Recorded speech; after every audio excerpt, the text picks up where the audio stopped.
কি হলো, তুমি এমন করে উঠছো কেন? আরে না তেমন কিছু না, নিউজ করে ঘুরতে ঘুরতে এমন একটা এসে সামনে আসলো যে আসলে চমকে গিয়েছিলাম। ও আচ্ছা। আচ্ছা শোনো না, আমার মাথাটা না খুব ঝিমঝিম করছে, তুমি আমাকে এক কাপ চা করে এনে দাও না। আচ্ছা ঠিক আছে, তুমি বসো, আমি চা করে এনেছি। এই তানিশা, কি হয়েছে বলতো? ম্যাডাম, ছাড়ের ঘরে একটা মেয়ে আছে। তুই যা বলছিস সত্যি বলছিস তো? হ্যাঁ ম্যাডাম। এই দেখো, আমি এখানে আর বসে থাকতে পারতেছি না, তাড়াতাড়ি তোমার বউকে বিদায় করো। তুমি একটা কাজ করো, হ্যাঁ, তুমি আর কিছুক্ষণ এখানে বসো, আমি আমার বউকে যেইভাবে ছলে বলে কলে কৌশলে ওকে বিদায় করার ব্যবস্থা করছি। শোনো, তুমি একদম টেনশন করবে না, আমি যাবো আর আসবো। হ্যাঁ, 5 মিনিট। আচ্ছা ঠিক আছে, তুই যা, আমি বিষয়টা দেখছি। ঠিক আছে ম্যাডাম।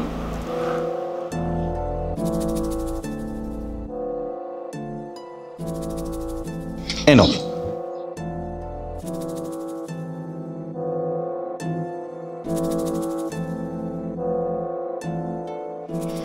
আচ্ছা শোনো না, আমি আজকে অফিসে যাব না, আমার শরীরটা খুব বেশি খারাপ লাগছে, আমি একটু রুমে যে রেস্ট নিতে চাচ্ছি। আচ্ছা ঠিক আছে, তুমি রেস্ট নিবে সেটা ঠিক আছে, তুমি একটু বসো, আমি যাবো আর আসবো। হ্যাঁ,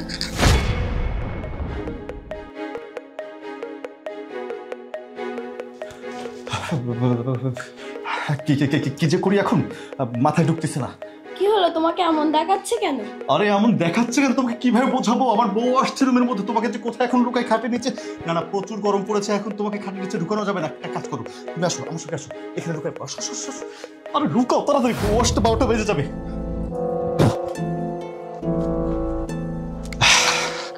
আচ্ছা চলো, উঠো।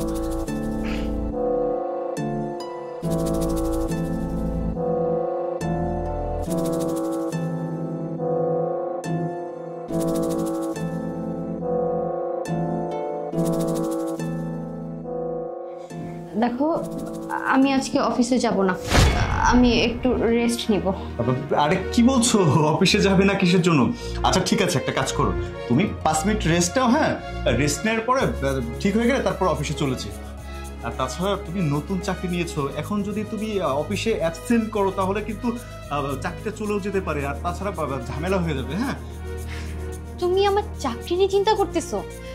মানে আমি বলতেছি যে আমি অসুস্থ, আমি আগে নাকি আমার চাকরি আগে? আমি আজকে অফিসে যেতে পারবো না, মানে পারবো না, আমি বাসায় একটু রেস্ট নিব।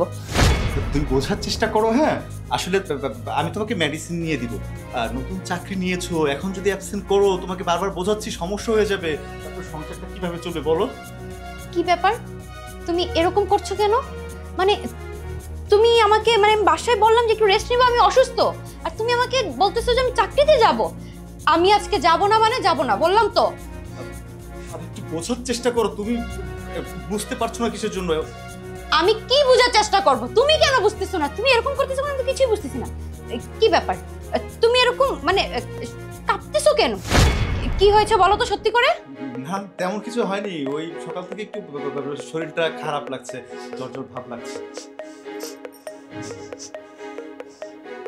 কি ব্যাপার, একটা আননোন একটা স্মেল আসতেছে, তাও আবার একটা লেডিস পারফিউমের স্মেল। এই পারফিউমের স্মেল তো, তুমি তো এরকম পারফিউম দাও না, ইভেন আমি তো এরকম পারফিউম ইউজ করি না। ঘরে কি আছে বলো তো? ঘরের মধ্যে কে থাকবে, ঘরের মধ্যে তুমি আর আমি আছি। আর স্মেলের কথা বলছো, আমি তো সবসময় এইটাই ইউজ করতাম, কিন্তু মাঝখানে বাদ দিয়ে দিয়েছিলাম, আজকে আবার এইটা ইউজ করেছি। তুমি ছাড়া আমি ছাড়া কেউ ঘরের মধ্যে নেই। হ্যাঁ, তুমি এক কাজ করো, তুমি একটু রেস্ট নাও, আমি মেডিসিন নিয়ে আসবো, নিয়ে আসলে সব ঠিক হয়ে যাবে। না, তুমি এটা ইউজ করতেছো না, ঘরে তো নিশ্চয়ই কেউ আছে, দাঁড়াও আমি দেখছি ঘরে কে আছে। আরে কে থাকবে ঘরের মধ্যে, কেউ নেই ঘরের মধ্যে। আরে আমি তো বলছি তুমি আর আমি ছাড়া ঘরে।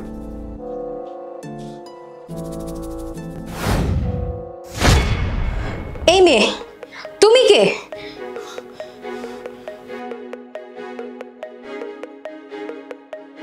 কে এই মেয়ে? আমি তো জানি না এই মেয়ে। তুমি কে? হ্যাঁ, আর আমাদের রুমের মধ্যে তুমি এখানে পালিয়ে আছো কিসের জন্য? হ্যাঁ, তুমি কে তাই না? হ্যাঁ, তুমি কে? আমার সামনে আর অ্যাক্টিং করতে হবে না তোমার। দেখো আমি সব জেনে বুঝে আজকে তোমাকে হাতে নাতে ধরেছি। আমাকে সকল কিছু তানিশা বলে দিয়েছে। এই মেয়ে কে আমি বলতেছি, আমি কিনা বাহিরে কাজ করতে চলে যাই আর তুমি কিনা একটা মেয়ে নিয়ে নষ্টামি করো ঘরের ভিতরে, পরকীয়া করে বেড়াচ্ছ তুমি। ছি ছি ছি, আমার ভাবতেই ঘৃণা হচ্ছে যে আমি কিনা তোমার মতন দুশ্চরিত্রের সাথে এতটা দিন সংসার করে আসতেছি, বোকার মতন দিনের পর দিন ঠকে যাচ্ছি। আমার কল্পনার বাইরে ছিল যে আমার হাজবেন্ড কিনা একটা মেয়েকে নিয়ে ঘরের মধ্যে পরকীয়া করতেছে। এই একে তো মুরদ নেই বউকে কামাই করে খাওয়ানোর, বউ বাহিরে কাজ করে টাকা ইনকাম করে সেই টাকায় চলো, তার উপরে আবার পরকীয়া করো। এই তোমার কিসের এবিলিটি আছে হ্যাঁ, যে আরেকটা মেয়ের সাথে তুমি রিলেশন করতেছো, আরেকটা মেয়েকে নিয়ে এসে তুমি আমার বেডরুম পর্যন্ত নিয়ে এসেছো? মানে আমি না একদম তোমার এসব কাণ্ডকর্ম দেখে একদম পাগল হয়ে গেলাম, এখন একদম পাগল হয়ে যাচ্ছি। বিশেষ করে জুই, এটা আসলে যেটা ভাবছো সেটা না। ওই মেয়েটা, শোনো, তোমাকে আর বিশ্বাস এতদিন অনেক বিশ্বাস করে এসেছি, আর আজকে বিশ্বাসের প্রতিদান তুমি আমাকে দিয়েছো। বিশ্বাস করে আমি দিনের পর দিন ঠকে এসেছি।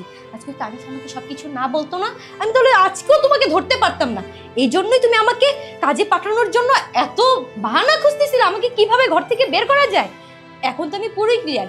আর কি বলবে, আমি অসুস্থ তোমাকে বলেছি, আমি প্রেগন্যান্ট, যে আমার শরীর খারাপ লাগতেই পারে।